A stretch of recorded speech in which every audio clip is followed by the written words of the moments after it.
روزہ رمضان میں چھوڑنا بہت بڑی بدبختی ہے اور گناہ کبیرہ ہے، اور خدا نخواستہ حلال سمجھ کر چھوڑے کہ میرے لیے کوئی لازم نہیں ہے تو کفر بھی داخل ہو جائے گا۔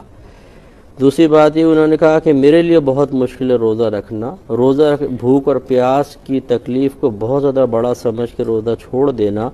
ان کو سوچنا چاہیے کہ موت کے وقت جب اسی روزہ چھوڑنے کی وجہ سے عذاب ہوگا، عذاب قبر ہوگا، میدان محشر کی ذلت و رسوائی ہوگی، پھر اللہ اگر ناراض ہوا جہنم میں داخلہ، اس پر صبر کیسے کرے گا اور کیسے اس کو برداشت کر سکتا ہے؟ اس لیے سوچنا چاہیے۔ تیسرا یہ کہ اللہ کی رحمت بہت بڑی، وہ جو بخش دے گا۔ اگر وہ واقعی اللہ کی رحمت پر کامل یقین رکھتا ہے تو اپنے آپ کو آزما کر دیکھے، کمرہ بند کر کے اندر بیٹھ جائے، کچھ بھی کھائے پیے، کچھ بھی نہیں، دیکھیں اللہ کی رحمت بہت بڑی ہے۔ اپنے بندے کو بھوکا کوئی مارے گا؟ چھت پھٹے گی، آسمان سے تھال آئے گا، جبریل امین لے کر آئیں گے کہ بھائی کھانا کھاؤ۔ تو اللہ کی رحمت کے اتنے کامل یقین ہے، ذرا بیٹھ کے تو دیکھیں۔ وہاں کامل یقین نہیں ہوگا، وہاں کمانا بھی پڑے گا، فراڈ بھی کرنا پڑے گا، جھوٹ بھی بولنا پڑے گا، سب کرنا پڑتا ہے بھائی، تب پیٹ میں جاتی ہے غذا۔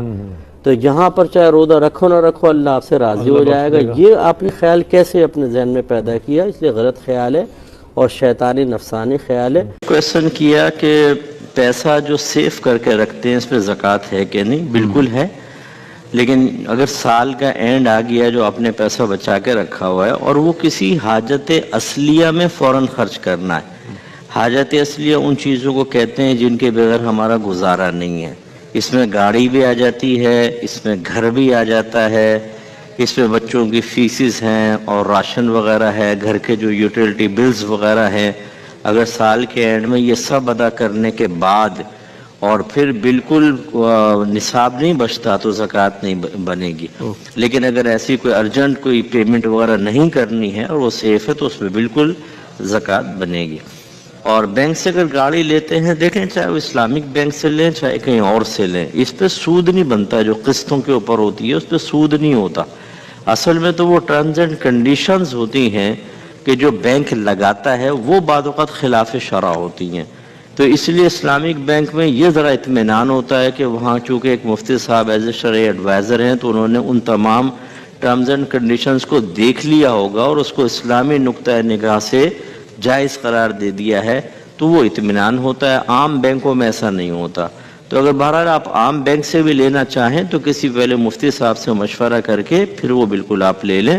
اور اگر قسط نہیں بھر رہے تو پھر یہ دیکھیں کہ کیا اس وقت یہ جو گاڑی آپ نے لی ہے کیا یہ بینک کو واپس کرنا واجب ہے، یعنی لازم ہے، ایسا کوئی ایگریمنٹ ہوا ہے، یا آپ کو مالک حق کے ملکیت حاصل ہے آپ اس کو سیل کر سکتے ہیں؟ اگر تو حق کے ملکیت حاصل ہے تو بالکل سیل کر کے قسط ادا کر دیں، اور ورنہ بینک کو آپ کو واپس کرنا ہوگا جو ٹرم اینڈ کنڈیشن وغیرہ ہیں۔ بہرحال اگر وہ خلاف شرع ہوں گی تو آپ بھی گناہ گار، بینک بھی گناہ گار۔ اس لیے کہا کہ پہلے یہ معلوم کر لیں کہ مجھے کیا کرنا اور کیا نہیں کرنا۔ پراپرٹی کے اوپر زکوٰۃ اس وقت بنتی ہے کہ جب آپ نے اسے صرف بیچنے کی نیت سے خریدا ہو، یعنی انویسٹمنٹ پرپز سے۔ اس میں چاہے آپ نے دکان لی ہو یا پلاٹ لیا ہو یا کوئی مکان ہے، تو اگر صرف خالصتاً بیچنے کی نیت ہے تو اس پہ زکوٰۃ ہوگی۔ اگر آپ نے یہ نیت کی ہے کہ رکھوں گا، اچھے ریٹ ملے تو بیچ بھی دوں گا، یہ دو نیتیں ہو گئیں، اس پر زکوٰۃ نہیں ہوگی۔ یا ہم مکان بنائیں گے بعد میں اس کو رینٹ پہ چڑھا دیں گے، یا دکان بنائیں گے رینٹ پہ چڑھا دیں گے، کرایہ لیتے رہیں گے، تب بھی یہ مال تجارت نہیں ہے، اس پہ زکوٰۃ نہیں ہوگی۔ ٹھیک ہے۔ فجر کے بعد سورہ یاسین اور کچھ مخصوص صورتیں یہ پڑھتے ہیں، تو کیا انہی صورتوں کو پڑھنا ہوگا یا کوئی اور بھی ہم پڑھ سکتے ہیں؟ دیکھیں کوئی بھی آپ پڑھ سکتے ہیں۔ میرا مشورہ یہ ہوگا کہ جہاں کہیں نبی کریم صلی اللہ علیہ وسلم نے صورتوں کی خاص وقت میں پڑھنے کی فضیلت ذکر کی ہے، وہاں تو آپ اس صورت کو اختیار کر لیں، اور اس کے علاوہ جو ہے وہ پورے قرآن کو پڑھیں آپ۔